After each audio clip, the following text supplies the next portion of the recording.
नमस्कार, हम प्रतिमा चौधरी। दोपहर 3 बजे के भोजपुरी समाचार में स्वागत बा। सबसे पहले प्रमुख समाचार। राष्ट्रपति भंडारी द्वारा भिकुटी मंडप में ढुंगे धारा के उद्घाटन। आज से सर्वसाधारण के सार्वजनिक धारा से मिलमची के पानी पिए के मिली। नेपाली कांग्रेस के केंद्रीय कार्य समिति बैठक बैठल। महाधिवेशन की तैयारी आज समसामयिक राजनीतिक विषय में बैठक केंद्रित।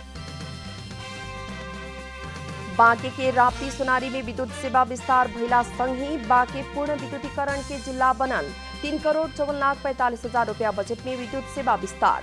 कोरोना वायरस के कारण ब्राजील में एक दिन 3,800 से बेसी की मृत्यु। 1,27,48,000 से बेसी संक्रमित। नेपाल एपीएफ क्लब और नेपाल पुलिस क्लब द्वारा 5वां संस्करण के आरपीबी एनबीए कप राष्ट्रीय महिला तथा पुरुष लीग वॉलीबॉल चैंपियनशिप के महिला तरफ विजयी शुरुआत।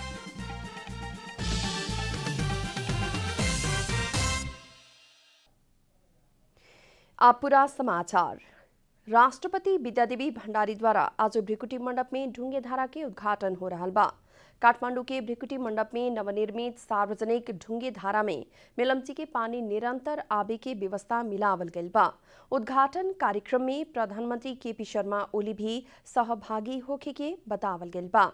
भ्रिकुटी मंडप में बनावल ढुंगे धारा में रहल 3 गो धारा खोल के उद्घाटन करे के तैयारी रहल मिलमची खानेपानी आयोजना के प्रमुख कमलराज श्रेष्ठ बतौले बानी। ढुंगे धारा के उद्घाटन संगे सर्वसाधारण के सार्वजनिक धारा से पानी पिए के मिली। इससे पहले ही उपत्यका के सर्वसाधारण सबके मिलमची के पानी पिए के मिल रहल बा। अभी तक महाकाल, मीन भवन आ खुमलटार के टैंकी से एक दिन अतरा के पानी पिठावल जा रहल बा तो अनामनगर के 8 से घर में 24 घंटा पानी वितरण हो रहल बा। अभी पुरान पाइपलाइन से पानी वितरण हो रहल आयोजना जनौले बाटे। नेपाली कांग्रेस के केंद्रीय कार्य समिति बैठक आज बैठ रहल बा। केंद्रीय कार्यालय सानेपा में बैठ रहल बैठक में मुख्य करके 2 गो विषय में छलफल होके के नेता सबके कहनाम बा। महाधिवेशन के तैयारी आज समसामयिक राजनीतिक विषय में आज के बैठक केंद्रित होके के साथे क्रियाशील सदस्यता बुझावे के म्याद थपे के बारे में आज के बैठक में छलफल हो रहल बा। क्रियाशील सदस्यता बुझावे के म्याद चैत 10 गते ही ओरैला पर भी विभिन्न जिला सबसे प्राप्त न भइला से म्याद थपे लागल है। आज के बैठक में सत्ता समीकरण के बारे में भी छलफल होके के नेता सब बतौले बड़न सन। बांके के राप्ती सोनारी गांवपालिका द्वारा अपने लगानी में विद्युत सेवा विस्तार के बाद बांके पूर्ण विद्युतीकरण के जिला बनल बा। गांवपालिका द्वारा अपने 3,54,45,000 रुपया के बजट में गांव में विद्युत सेवा विस्तार भइल है। राप्ती सोनारी गांवपालिका अध्यक्ष लाहुराम थारू, उपाध्यक्ष धनी कुमारी खत्री, नेपाल विद्युत प्राधिकरण लुम्बिनी प्रदेश डिभिजन कार्यालय प्रमुख सूरज गौतम, प्राधिकरण के नेपालगंज वितरण केंद्र प्रमुख लखन लाल मल्लिक, राप्ती सोनारी 3 के वार्ड अध्यक्ष गंगाराम थारू लगायत के लोग वार्ड के आधा दर्जन से बेसी जगह में स्विच ऑन करके विद्युत सेवा शुभारंभ कैले रहने।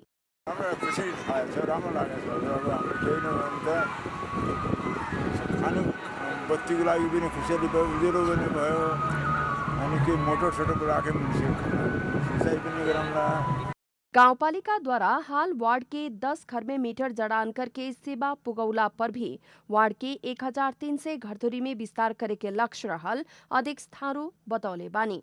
अध्यक्ष थारू जानकारी देहनी कि अपना से चुनावी अभियान में प्रतिबद्धता कैल वादा भी पूरा कैले बानी। एउटा सेवा पाउने सुविधा अथवा चाहिँ राम्रो पक्ष हो भने आफूले बोलेको कुरा जुन चाहिँ प्रतिबद्धता थियो त्यसलाई चाहिँ पार गर्न सफल भयौं। गांवपालिका के बजट में विद्युत सेवा विस्तार भइला पर भी स्थानीय द्वारा धामपुर में 33 के भी प्रसारण लाइन के सबस्टेशन परिसर के काउंटर से प्राधिकरण के लुम्बिनी प्रदेश डिभिजन कार्यालय प्रमुख सूरज गौतम जानकारी देहने।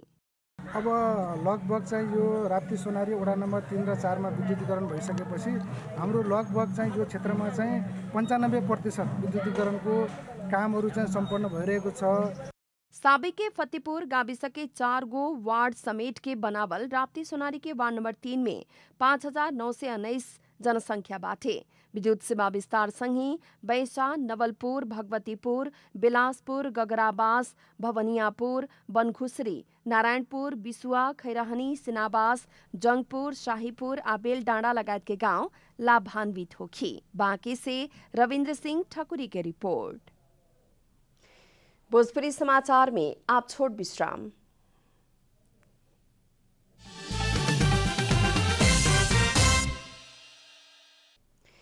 भोजपुरी समाचार में अब बाकी समाचार। चांगू नारायण नगरपालिका द्वारा निर्माण होखे लागल खेल मैदान में ठेकेदार कंपनी से मापदंड के विपरीत बालू उत्खनन कैला बाद स्थानीय से विरोध जनावल गइल बा। कंपनी से समझौता के विपरीत जमीन के लेवल से 30 फीट नीचे तक बालू उत्खनन कैला बाद कार्रवाई के चेतावनी भी देहल गइल बा। भक्तपुर के चांगू नारायण नगरपालिका वार्ड नंबर 4 में निर्माण होखे लागल खेल मैदान में ठेकेदार कंपनी आगंजा कंस्ट्रक्शन प्रणाली मापदंड के विपरीत बालू उत्खनन कैले बा। ठेकेदार कंपनी द्वारा नगरपालिका संगे भइल समझौता के विपरीत जमीन के लेवल से करीब 30 फीट नीचे जाके बालू उत्खनन कैल गेल है। करीब 93 रोपनी क्षेत्रफल में निर्माण होखे लागल खेल मैदान 2079 जेठ अंतिम तक में निर्माण संपन्न करे किसिम से 2077 असार 17 गते आगंजासँगै सम्झौता भइल रहे। सम्झौता मुताबिक ठेकेदार कंपनी द्वारा जमीन के लेवल तक ठीक करे के आ ओकरा में निकले वाला माटी, बालू आ अन्य निर्माण जन्य सामग्री के उत्खनन आ बिक्री वितरण करे मिले किसिम से 8 करोड़ 64 लाख रुपया में जिम्मा ले रहे। लेकिन नगरपालिका संगे भइल समझौता के विपरीत ठेकेदार कंपनी बालू उत्खनन संगे विश्व संपदा में सूचीकृत चांगू नारायण मंदिर आ बस्ती के जोखिम में पड़े किसिम से चोरी निकासी हो रहल स्थानीय के आरोप बाटे। र मन्दिरलाई नै धरापमा पार्ने गरेर चाहिँ यो हिसाबले चाहिँ बालु उत्खनन भइरहेछ, त्यसलाई चाहिँ बन्द गर्नुपर्छ भन्ने यहाँको स्थानीय सब व्यक्तिहरूको चाहिँ माग भएको हुँदा यसलाई चाहिँ तुरुन्त कार्यान्वयनको लागि चाहिँ सम्बन्धित निकायहरूलाई चाहिँ पहल गरिदिनु भनेर अनुरोध गर्दछु। म यहाँको लोकल ठेकदारहरूलाई दिएको एउटा ठेक्कामा चाहिँ मापदण्डभन्दा उहाँहरू चाहिँ झन्डै 80-90 फिटसम्म तल गएर यहाँको बालुवाहरू निकालेर उत्खनन गरेर बेचबिखनमा लाग्नु भएको छ। यसको विरोध गर्दछौँ हामी।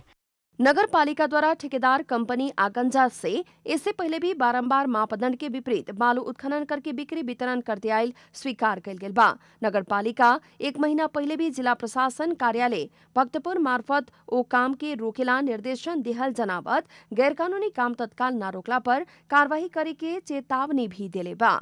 चांगु नगरपालिका र आगंजा कंस्ट्रक्सन प्रणाली बीच भएको सम्झौताभन्दा बाहेक भएका गतिविधिहरू गैर कानुनी हुन् र गैर इजाजत प्राप्त हुन्छन्। त्यस्ता कुराहरू र स्थानीयबाट विवाद आउने बित्तिकै वा गुनासो आउने बित्तिकै हामी तत्काल त्यसको निरूपण र फेरि त्यसलाई पूर्ण लाउने काम हामीले गरिरहेछौँ। स्थानीय के विरोध के बाद भी अवैध उत्खनन त नहीं रुकल, लेकिन ओ जगह में डोजर लगा के जमीन मिलावे के काम शुरू भइल बा। रुरु जल विद्युत परियोजना आज से आम सर्वसाधारण खातिर प्रीमियम सहित के मूल्य में आईपीओ जारी कैले बा।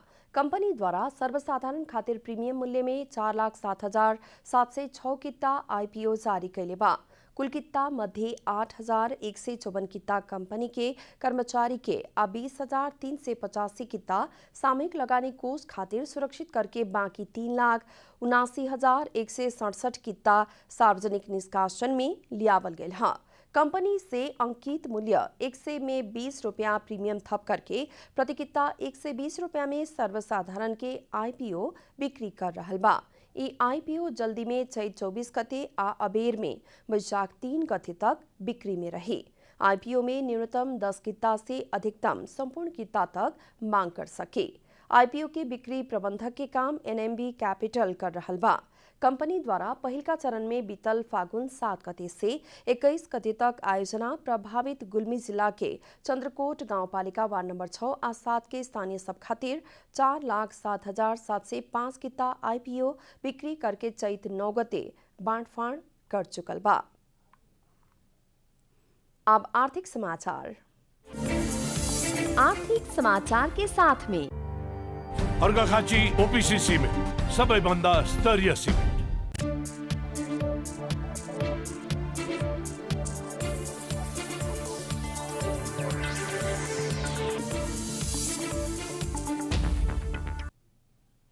सोना आयात के सीमा बढ़ल बा। केंद्रीय बैंक द्वारा एक परिपत्र जारी करत सोना आयात के सीमा के बढ़ा के दैनिक 20 केजी सोना आयात करे मिले के व्यवस्था कैले बा। इससे पहले दैनिक 10 केजी मात्र सोना आयात करे के व्यवस्था रहे।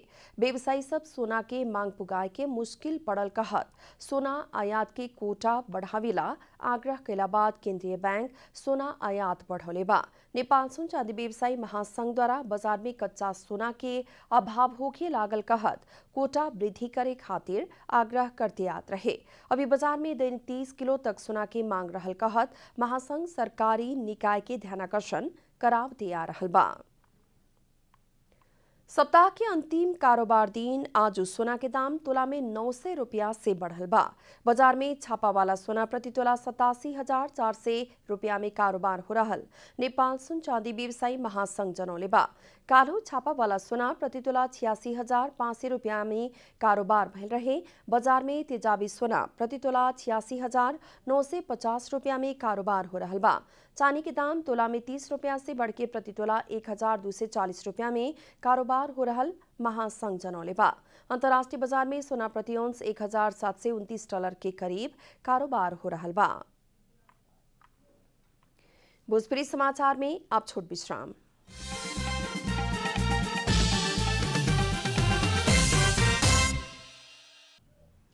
भोजपुरी समाचार में अब अंतर्राष्ट्रीय समाचार।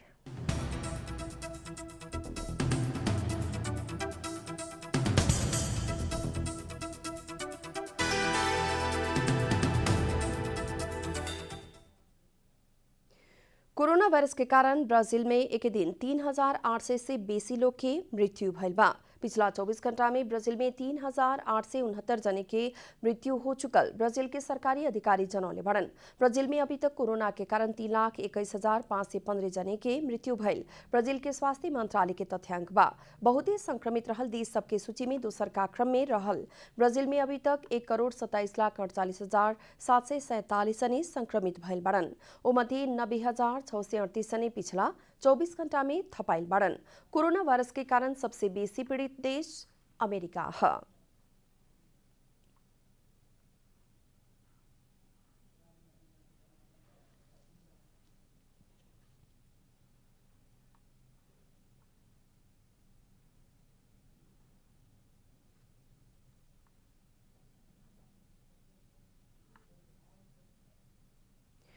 आप खेलकूद समाचार।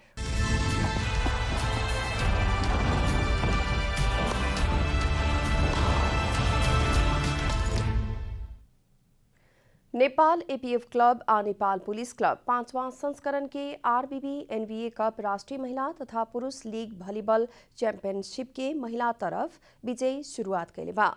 त्रिपुरेश्वर स्थित राष्ट्रीय खेलकूद परिषद के कवड़ हल में आज भइल खेल में एपीएफ तुलनात्मक रूप में कमजोर प्रतिद्वंदी ढोरपाटन स्पोर्ट्स क्लब ऊपर 3-0 के सीधा सेट में हरावत विजय शुरुआत कैले बा। दोसर का खेल में पुलिस भरतपुर महानगर के सीधा सेट में हरौला खा। पहिल का सेट में पुलिस आपन पहिल का पसंदीदा खिलाड़ी उतारत 25-4 के जीत निकालक। दोसर का सेट से आपन मेन खिलाड़ी के विश्राम देहत पुलिस 25-8 आ तीसर का में 25-12 के जीत दर्ता कैलक। जीत संगे पुलिस 3 अंक जोड़ले बा। लीग में आज महिला तरफ ही न्यू डायमंड आ आर्मी के बीच भिड़ंत हो रहल बा। वही लेखा पुरुष तरफ tip top help Nepal sports club आ नया बाजार एपीएफ आ मणिमुकुंद तथा आर्मी आ बुलबुली रारा के बीच भिड़ंत होखी। 26 गते चैत तक होखे वाला प्रतियोगिता में पुरुष तरफ 7 आ महिला तरफ 6 टोली के सहभागिता बाटे। अंत में प्रमुख समाचार फिर एक बेर। राष्ट्रपति भंडारी द्वारा भ्रिकुटी मंडप में ढुंगे धारा के उद्घाटन। आज से सर्वसाधारण के सार्वजनिक धारा से मेलम्ची के पानी पिए के मिली। नेपाली कांग्रेस के केंद्रीय कार्य समिति बैठक बैठ रहल। महाधिवेशन के तैयारी आ समसामयिक राजनीतिक विषय में बैठक केंद्रित। बांके के राप्ती सोनारी में विद्युत सेवा विस्तार भइला संगे बांके पूर्ण विद्युतीकरण के जिला बनन। 3,54,45,000 रुपया बजट में विद्युत सेवा विस्तार। कोरोना वायरस के कारण ब्राजील में एक दिन 3,800 से बेसी की मृत्यु। 1,27,48,000 से बेसी लोग संक्रमित।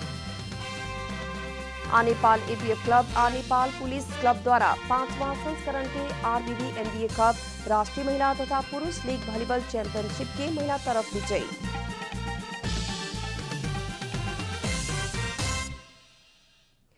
भोजपुरी समाचार अभी खातिर इतना ही। जनता द्वारा जनता खातिर प्रसारित जनता टेलीविजन के कार्यक्रम सब यूट्यूब, ट्विटर, फेसबुक का हमने के वेबसाइट जनतासमाचार.com में भी पढ़ आ देख सकतानी लोग। सूचना में अपने के सहभागिता, समय में समाचार, हमने के प्रतिबद्धता। नमस्कार।